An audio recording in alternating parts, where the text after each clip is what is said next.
There are two key features of this type of simulation, which are actually within the name, which are discrete and events.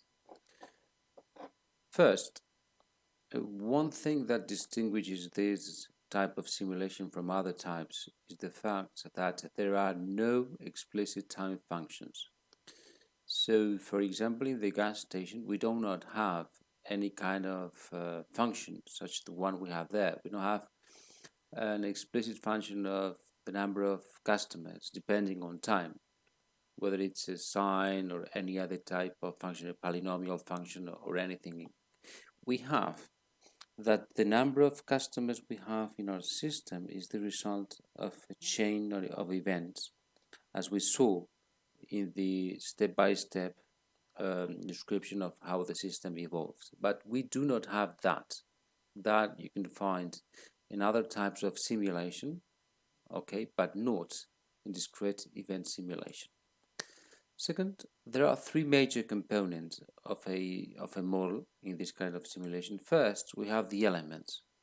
In our previous example, we had the dispensers, the customers, and the operators, which were interrelated and represented different parts of our real system.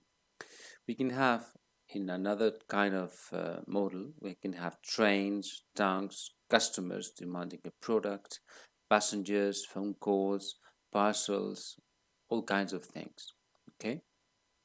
And these elements can be in different states. We can have busy state, idle, waiting for the operator, for the dispenser. We can be busy, idle, away, in the case of the operator. And in other kinds of models, we can have the inventory level, which is a state for a given tank. For example, the number of people queuing, waiting for to catch a train. The location of an automatic guided vehicle is also a state, and so on. And the states are the characteristics of the elements at a given time of a model. And finally, we have the events.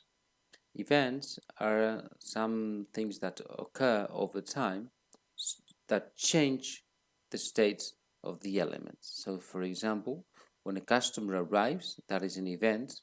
When the dispenser becomes free, when the operator leaves for the break, and so on.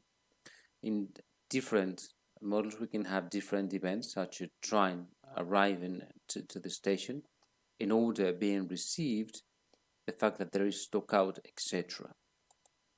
In a discrete event simulation model, what we have is elements that are configured that when some states change, let's say, for example, the dispenser finishes the filling of a customer, new events are created and triggered later on.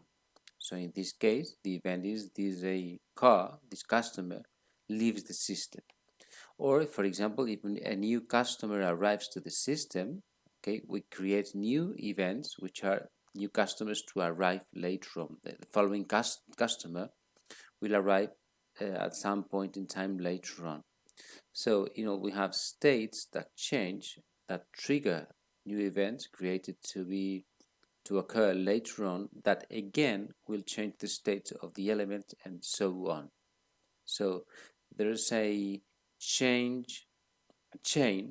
of events that changes states, that causes another events to be triggered, and so on.